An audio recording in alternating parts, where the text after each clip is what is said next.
Halo semuanya, selamat datang kembali di channel ini. Jumpa lagi dengan saya Vicky Impong. Semoga kalian semua selalu dalam keadaan yang sehat. Hari ini ada yang spesial, eksklusif. Kita akan membaca sebuah analisa, sebuah riset dari seorang yang benar-benar ahli dalam digital forensik, yang dalam investigasinya bisa kalian pahami dan cerna dengan sangat sederhana. Tidak seperti ahli forensik di sebelah, Rismon Sianipar, yang begitu banyak menimbulkan kegaduhan, yang dimana hasil risetnya itu disambut meriah oleh para pendukungnya dan oleh CS-nya Roshiro yang benar-benar menggiring opini masyarakat dengan penelitian-penelitian mereka.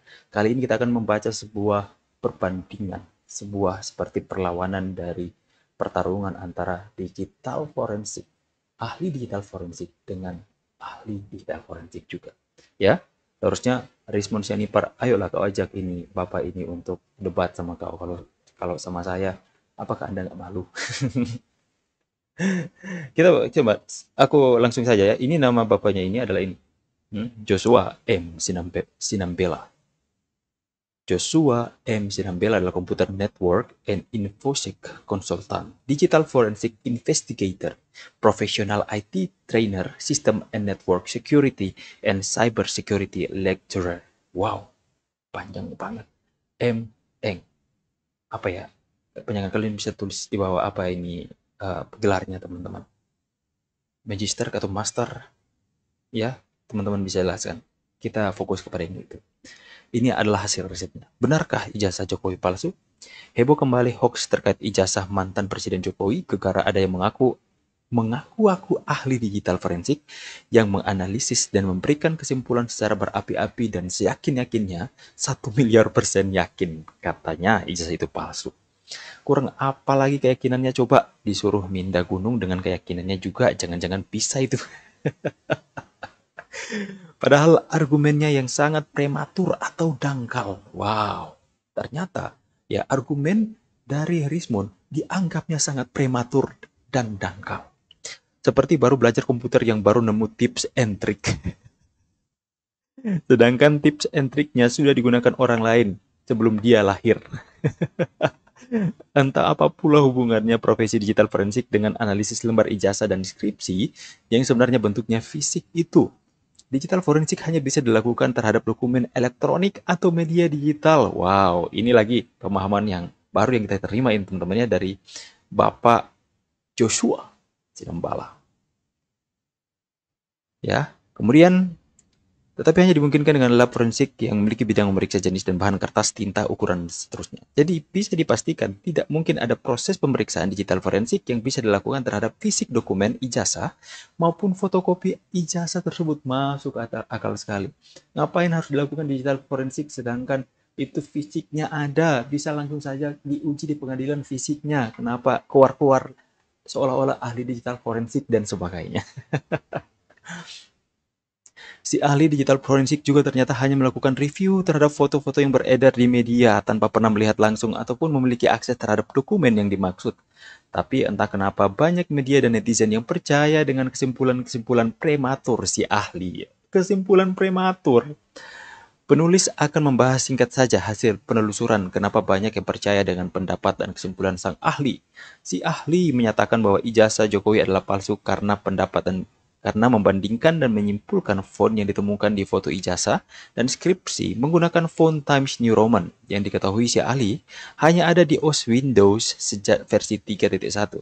Si ahli nggak sadar kalau sejak lama dunia percetakan printing sudah pakai font Times Roman, pendahulu Times New Roman.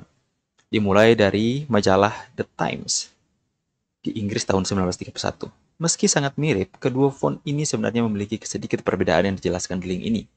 Sang ahli juga mengira jika ijazah dan skripsi itu dicetak pada komputer zaman sekarang, karena belum menelusuri. Bentar. Zaman sekarang, karena belum menelusuri jika ijazah dan halaman depan judul skripsi Fakultas Kehutanan saat itu ada template kertas cetaknya dengan font yang memang mirip dengan Times New Roman. Hanya bagian tertentu seperti nama atau nomor NIM yang ditulis tangan oleh pengelola fakultas di lembar ijazah maupun lembar judul skripsi. Jika memang cerdas, si ahli harusnya membandingkan dengan ijazah dan skripsi yang berasal dari satu fakultas dengan tahun yang sama. Tetapi mungkin karena sudah menggebu-gebu ingin terkenal beraninya, Sang ahli mungkin memilih menjadi kurang cerdas. Berikut hasil perbandingan dengan ijazah dan skripsi lingkungan Fakultas Kehutanan di masa yang sama. Perbandingan ijazah Jokowi dan teman seangkatannya.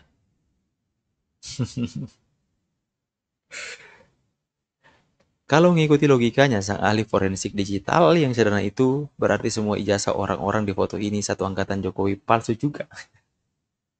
Itu menguji logika sang ahli yang mengaku ahli, teman-teman ya. Itu. Apakah semuanya ini palsu? Alumni UGM. Perbandingan skripsi tesis di tahun yang sama. Pakainya semua palsu. Saya kutip dari salah satu tesis di ITD UGM. Di ETD ya. Ada banyak skripsi dan tesis tahun 80-an bisa di-download di link ini termasuk skripsi Jokowi. Jika mengikuti logika sang ahli forensik digital yang heboh itu, berarti ada ratusan atau ribuan skripsi tesis tahun 80-an jadi palsu dong. Karena pakai font Times New Roman, silahkan pembaca saja yang menyimpulkan kebenaran hoax tersebut. Sebenarnya, penulis malas membahas topik ini karena sudah diulang-ulang sejak bertahun-tahun lalu. Apalagi sekarang penulis nggak ingin dianggap membela Jokowi yang ternyata mengecewakan sejak periode kedua kepemimpinannya. Tetapi namanya ilmu dan pengetahuan yang menyesatkan itu tetap harus diluruskan.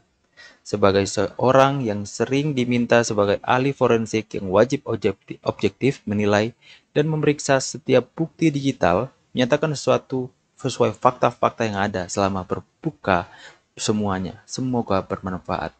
Ya, ini benar-benar netral teman-teman ya. Karena dia melihat adanya penyesatan informasi dalam mereka yang mengakui dirinya ahli-ahli ya.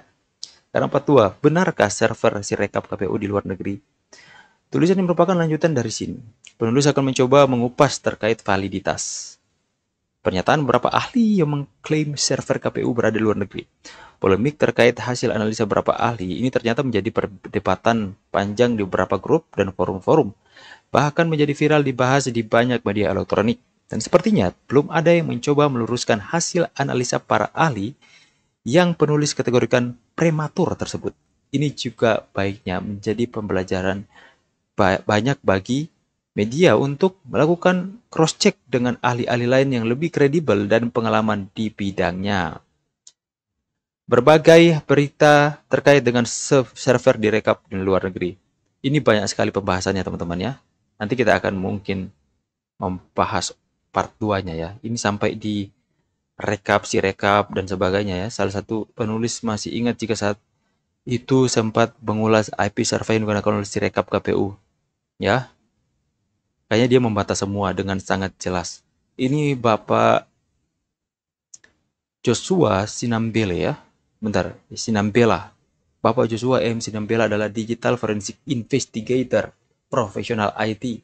Sudah mengungkapkan bahwa ternyata si orang yang mengaku ahli-ahli itu ternyata hasil analisanya itu terlihat prematur dan seperti menggebu-gebu untuk terkenal katanya. Ya, jadi ternyata ngapain coba melakukan identifikasi digital forensik kepada sebuah hal, sebuah data yang mempunyai fisiknya. Ya, seharusnya dalam melakukan investigasi digital forensik itu sebuah data-data elektronik, ya. Mana dia mengambil lagi foto-foto yang beredar di media sosial soal ijazah-ijazah Pak Jokowi. Dan dengan yakin dan dengan percaya dia mengatakan 1 miliar% percaya bahwa itu adalah palsu. Wow, ternyata itu adalah sebuah ungkapan yang prematur dan terlihat sangat bodoh kan. Bodoh atau apa ya dia katakan. Pokoknya itulah teman-teman ya.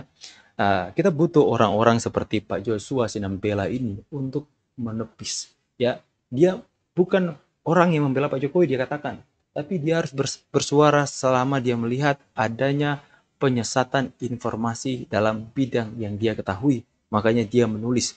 Karena dia mengatakan bahwa sebenarnya saya tidak mau menulis ini. Karena ini adalah hal yang dari tahun-tahun lalu diulang-ulang.